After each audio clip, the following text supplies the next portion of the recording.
देखिए, आज के इस वीडियो के अंदर हम सीखने वाले हैं, ये कक्षा 9 है।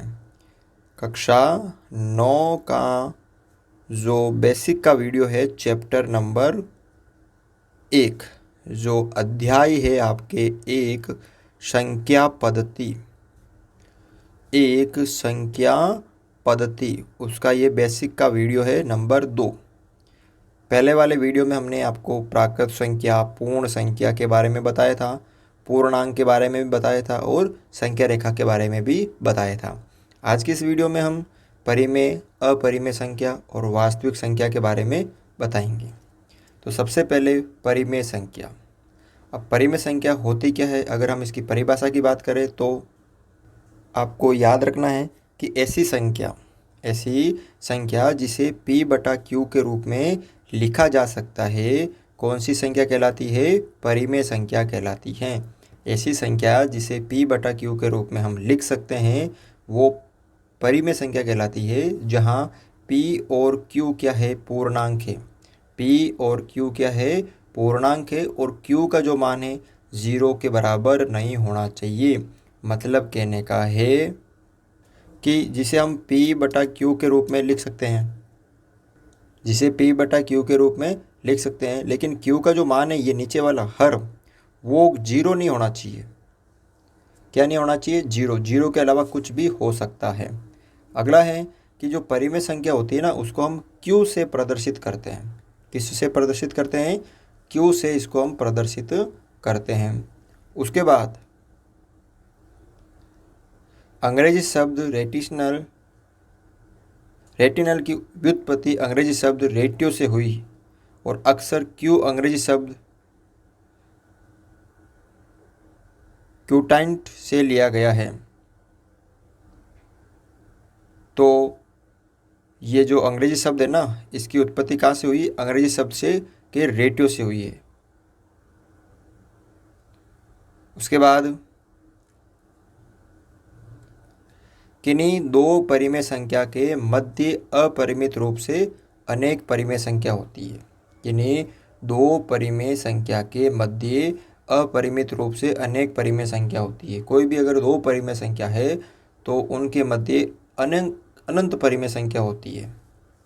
उसके बाद सभी प्राकृत संख्या, ध्यान से देखो, सभी प्राकृत संख्या, सभी पूर्ण संख्या, सभी प्रकार के पूर्णांक, चाहे वो प्लस का हो चाहे माइनस का, सभी प्रकार की भिन्न क्या होती है? परिमेय संख्या होती है।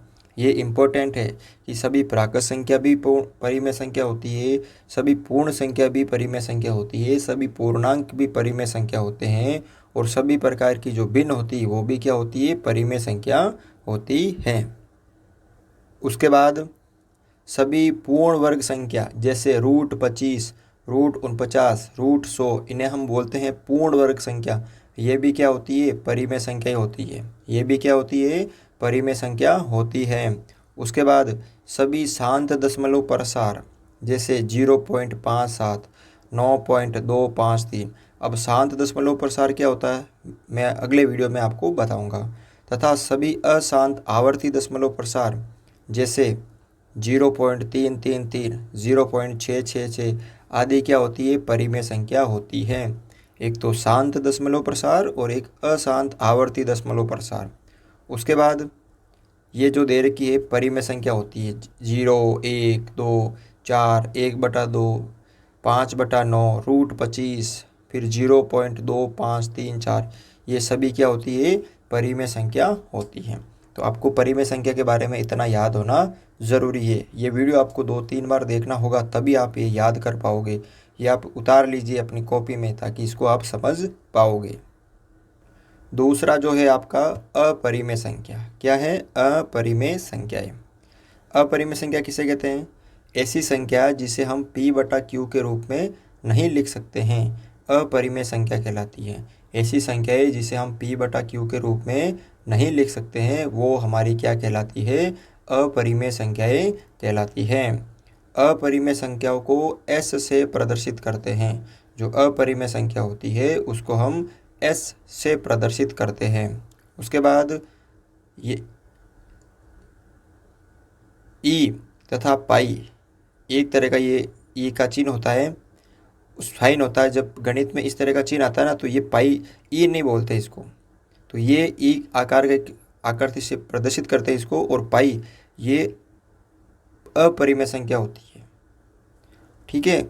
उसके बाद सभी अपूर्ण वर्ग संख्या, जैसे √21 रूट अपूर्ण वर्ग संख्या है, √29, ये सभी अपरिमेय संख्या होती है। उसके बाद सभी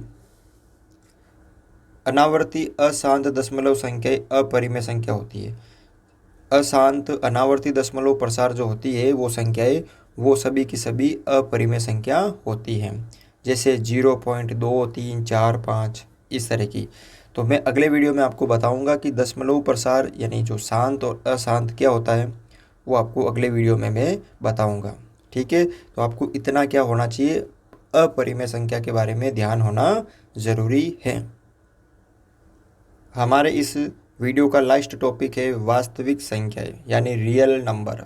वास्तविक संख्या किसे कहते हैं कि परिमेय संख्या तथा अपरिमेय संख्या के समूह को क्या कहते हैं, वास्तविक संख्याएं कहते हैं। परिमेय संख्या और अपरिमेय संख्या के जो समूह होता है, अगर इन दोनों को हम जोड़ ले, जोड़ने का मतलब है परिमेय और अपरिमेय संख्या, चाहे परिमेय हो चाहे अपरिमेय हो, इनको हम सभी को क्या कहते हैं, वास्तविक संख्या कहते हैं। क्या कहते हैं, वास्तविक संख्या कहते हैं। अगर आप परिमेय संख्या है उसको भी हम वास्तविक बोलेंगे और अपरिमेय है उसको भी हम वास्तविक ही बोलेंगे। ठीक है ना। उसके बाद वास्तविक संख्या को R से प्रदर्शित किया जाता है। वास्तविक संख्या जो होती है उसे हम R से प्रदर्शित करते हैं। संख्या रेखा को वास्तविक संख्या रेखा भी कहते हैं। जो संख्या रेखा होती है उसको हम क्या कहते हैं, वास्तविक संख्या रेखा भी कहते हैं। आपके सामने कुछ इस तरह का एक डायग्राम बन रखा है कि परिमेय संख्या प्लस अपरिमेय संख्या क्या बनती है, दोनों वास्तविक संख्या, यानी सभी प्रकार की जो परिमेय संख्या है उनको भी हम वास्तविक कहते हैं और सभी प्रकार की अपरिमेय उनको भी हम वास्तविक कहेंगे। ठीक है ना। परिमेय संख्या को हम वास्तविक संख्या भी कहते हैं और अपरिमेय संख्या को हम वास्तविक संख्या भी कहते हैं। लेकिन परिमेय को हम अपरिमेय नहीं बोल सकते हैं और अपरिमेय को हम परिमेय नहीं बोल सकते हैं। लेकिन परिमेय को हम वास्तविक बोलते हैं, अपरिमेय को हम वास्तविक बोलते हैं। यानी जितनी भी संख्या है, क्योंकि परिमेय में लगभग सारी संख्या आ जाती है और अपरिमेय में भी आ जाती है, उन सभी को जो भी जितनी भी संख्या होती है वो सभी की सभी क्या कहलाती है, वास्तविक संख्याएं कहलाती हैं। ठीक है। तो इस तरह से आपको ये थोड़ा सा समझना है। तो आज के वीडियो में बस यही था। तो वीडियो अगर आपको अच्छा लगा तो वीडियो को लाइक और चैनल को सब्सक्राइब ज़रूर करें।